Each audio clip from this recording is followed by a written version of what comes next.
Sanibonani bantu basekhaya. Ake sizame ukuxazulula le ndaba yelobolo. Ilobolo akuzona inkomo eziyishumi-nanye.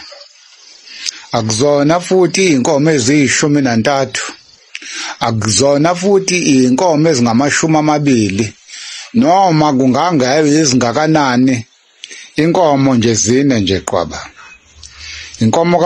Inkomo kababa, kube yilezi ezimbili ekuyiduna nethokazi ezizokwanda lapho la usuke ulobole khona.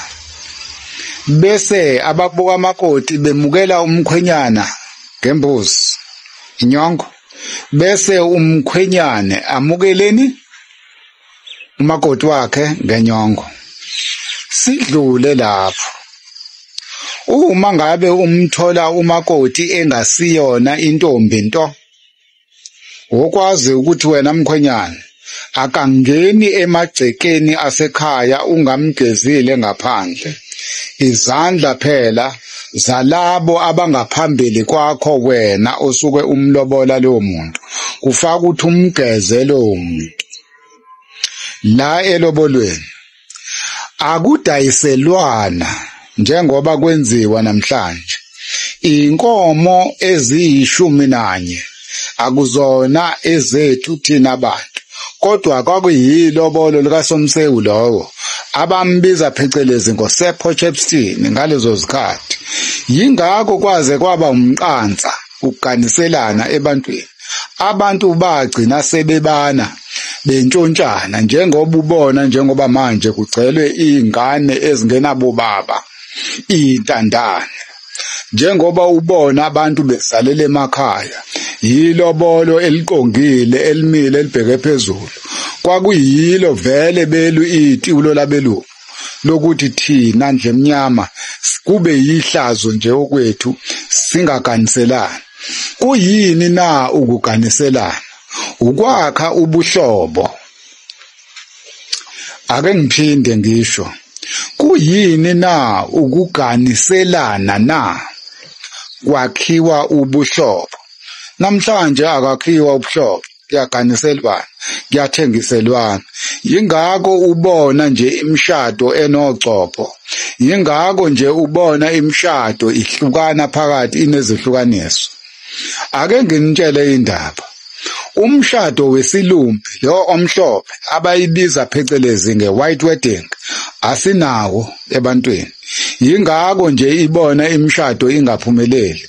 Umfazi kumbe unkosikazi akaqhunyuselwa ngeshampeni, utshwala lopho, amadimoni lawo osuke waqhumisa. Umfazi uthelwa ngenyongo. Umfazi akusiyo owakho wena ndoda, kodwa wowethonga. Yingakho nje bengachitheki kalula labo abasuke begane bathelwa ngenyongo. Ake nginitshelela okunye kufaka ukuthi nikuzwe, nginidonse ngendlebe khona nizokwazi.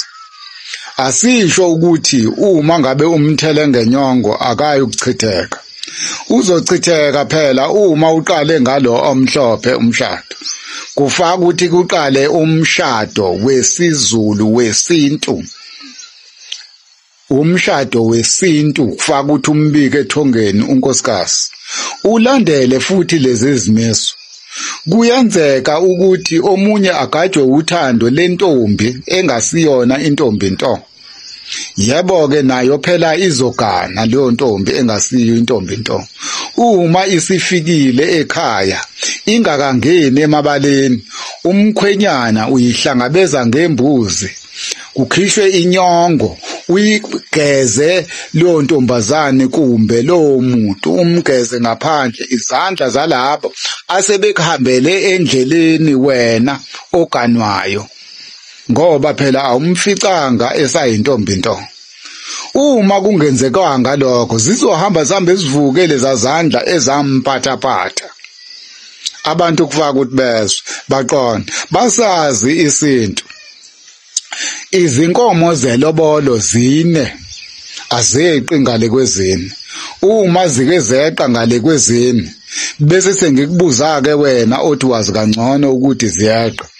Zisho ngamagama ke lezankomo ezinye ngoba phela zinamagama azo. Angizuwasho manje lamagama alezi engizaziyo mina. Ngifuna wena uzisho lesi ozaziyo. Uma uthi wena zu11 inkomo noma zu13 noma zu15. Kwakuganiselwana. Akuthengiselwana. Kwakhiwa ubuhlobo. Namhlanje abakhiwa ubuhlobo. Yingakho abantu bebulalana kangaka emshadweni. Kuba nezehlukaniso, kuba nezinto eziningi ngenxa yokuthi nigajwe yinkanuko zabezizwe, nenza okwabezizwe, niyathengiselana. Uma kuthengiselana ke kuhambe kube nezinto ezinje ngoba kwesinye isikhathi uzothi uyathenga kanti uthenga impahla ngendlela engekho emthethweni. Uma ke kuganwa umshado lo wesilumbi awuveli ekebantwini. Umshado wesintu umfazi uye esigcawini. Konke kuphelela esigcawini. Kubuye kuziwe ekhaya, kwenziwe izinto ezifanele. Inyongo abakubuka makoti bakwemukele wena mkhwenyana. Kanjalo nani bakubuka mkhwenyana nemukele umakoti. Okunye esikubonile kuningi bakwethu, kuningi esingaxoxa ngakho. Qaphelani, asilungiseni izwe kungaze konakale kakhulu. Singabi nale mahambima abantu abaningi esibabona beyiyo namhlanje. Singabi nalokubulalana ongaka. Sibonke ngempisholo.